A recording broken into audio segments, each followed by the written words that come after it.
Now welcome to another lightning response video, where this time we got a question from Derek Lopez, who asked, "Hey Thor, there's something I've been wanting to ask you. Even though I do like the 3 episodes with Count Dooku in Tales of the Jedi, one thing that really bothered me is why didn't Yaddle alert the Jedi Order when she outright saw Dooku meet with Palpatine in the aftermath of the Phantom Menace? And she legitimately made the 1 billion IQ move to start fighting Dooku and Sidious, instead of running back to her ship for a minute and getting every single Jedi Master on Coruscant for backup in like 5 minutes.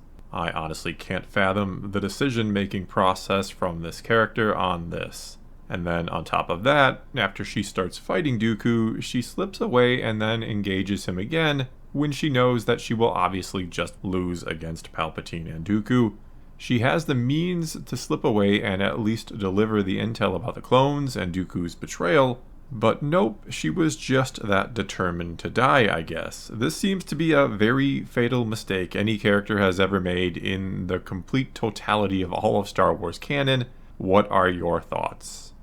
And I mean, it's hard to call it the worst character decision in the history of Star Wars. There are some real doozies in there. There's some tough competition in this category. But it is certainly one of the top ones when you really stop and think about it, when you realize the impact it has on absolutely everything else. How Yaddle could have, or did in a way, discover the identity of the Sith Lord years before the Clone Wars ever happened, and could have saved everything and everyone from that very war, not to mention the destruction of the Jedi Order and the reign of the Empire that comes from it. And before going on, very quickly here, for those who maybe didn't see this episode or don't recall it, I watched it again before doing this video. But basically, the day after Qui-Gon is killed by Darth Maul, Dooku is at the Jedi Temple on Coruscant, even though, according to other parts of the new canon, he has already left the Jedi Order by this point, but is welcome back to the temple at any time. Anyway, that doesn't really matter, I suppose, but Dooku is at the temple, has been since before Qui-Gon and all the others went back to Naboo after Qui-Gon informed the Council that he had encountered a Sith Lord on Tatooine, as seen in the Phantom Menace, of course. And so Dooku is there, or still there, after Qui-Gon is killed, and after the start of the episode, where he talks briefly with Qui-Gon and Yaddle about being cautious if this truly is a Sith. But right after that scene, when word comes back that Qui-Gon has been killed and they're all going to Naboo for the funeral, though Dooku, decides not to go because he's obviously quite distraught. But we then see Yaddle talk with him again, and she seems to pick up on there being something wrong with him, which, I mean, yeah, he's upset about Qui-Gon, like I just said. But she, I guess, senses something else or something more is up with him. And so when Dooku leaves to go and talk to Palpatine about all of this, and he goes to the very same location we see at the end of Attack of the Clones, but we see that Yaddle follows him, manages to sneak into the hangar undetected, and is listening to Dooku and Palpatine lay out pretty much everything, even mentioning things like the clones, Kamino, and Sifo Dyas. But while they're discussing all this, she not only pops up to confront the two of them, but she does it when they're in the middle of talking about all this, when she could have sat back and gotten some more information yet. And though I do agree that confronting them at all wasn't the smartest idea ever, that, as you suggest, she really should have just snuck back out and informed the Council and had them all there in like 10 minutes, and I'm assuming the Council would believe her, even though they doubted the return of the Sith. She is a esteemed Jedi Master. Even if currently she is not fully aligned with them anymore, she does mention to Dooku at one point that she has stepped down from the Council.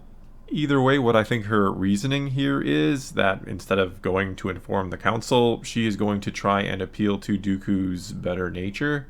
Keep in mind that Dooku is pretty upset at Palpatine during this exchange. He's mad that Maul killed Qui-Gon and that he has been so loyal, and this is how he is repaid. So yeah, stupid or not, it could be that Yaddle thinks he's not too far gone yet, that this is maybe the perfect moment to kind of save him and turn him back to the light and away from the dark side. She is trying to seize the moment, if you will, where he is so upset at Palpatine about losing his Padawan that she can bring him back. However, that said, and I'm not saying that was the right decision or anything, she really should have gone to tell the Council, but in a way, I can understand her thinking here, that she believed she could save Dooku, who she has almost certainly known and been friends with for a very, very long time. However, though, when it is clear that Dooku is not simply going to turn back to the light, that he is pretty far gone and is truly trying to kill her, and she manages to, as you point out, she manages to kind of slip away and disappear from his view, that was indeed the time to get away and to call the council for some backup, or to at the very least let them know what is going on with Dooku, that he has gone dark side, and that the Sith Lord or the Sith Master, the one who trained Maul, and she does have that information, since Sidious literally says to Dooku at one point that we both lost an apprentice, so she knows this is the Sith Master. But anyway, her engaging Dooku again, instead of making a run for it and making sure that information got back to the council, yeah, that was really dumb. It is one of the stupidest character decisions we've probably ever seen, especially again when you consider the consequences that decision has, or what she could have prevented.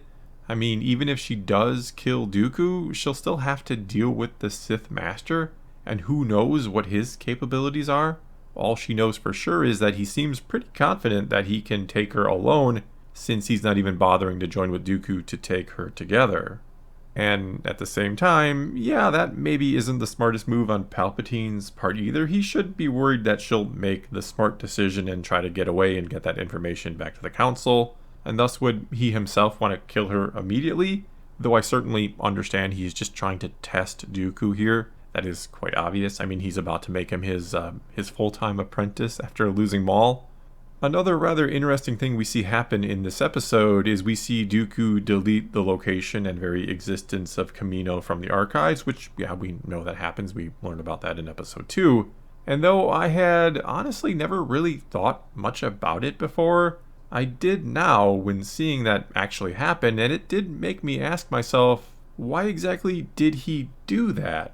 Eventually he and Palpatine are going to want the Jedi and or Republic to find the clone army and to trust them when they do, to have a little or no reason to doubt it, which it being deleted from the archives is not a good way to build some trust.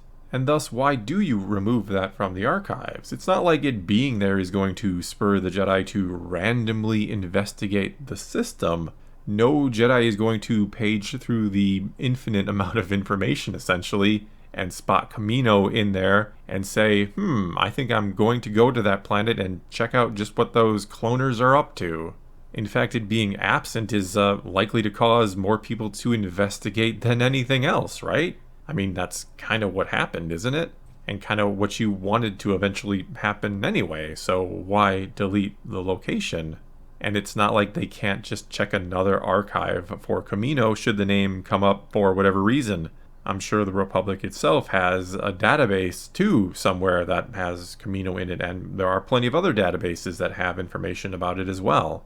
And no, I don't think this is a really big deal. It doesn't ruin the movie or anything close to that. I get it was meant to add mystery to Attack of the Clones. We really weren't meant to think too deeply about it. Lucas himself probably didn't give much thought to it beyond, again, that it could be mysterious. But when you do think about it, which this episode kind of points a spotlight at it, it really doesn't make a ton of sense, unless Dooku had his own reasons or motivations for doing it, which is possible, I suppose. Maybe he's trying to cover his own tracks at this point. But this whole episode, and mind you, I like these 3 episodes of Tales of the Jedi with Dooku, but they are an example of something I have talked about before, that sometimes the deeper into stories you go, the more you want to add to something, the more you want to cram into already completed parts of the story, the more you undermine things and make problems where none once existed. It's a lot like the game Jenga, where in order to expand or grow, you need to pull out pieces from below to stack them up. And eventually, when you keep doing that, when you keep tugging at old pieces of content, if you will, and trying to add more to them, the whole thing becomes unstable and eventually comes crashing down. Well, that's going to be all I got for you this time. Now it is your turn to take to the comments below and tell me what you think about this one. Does Yaddle's actions in this episode make any sense, or were they just flat out stupid?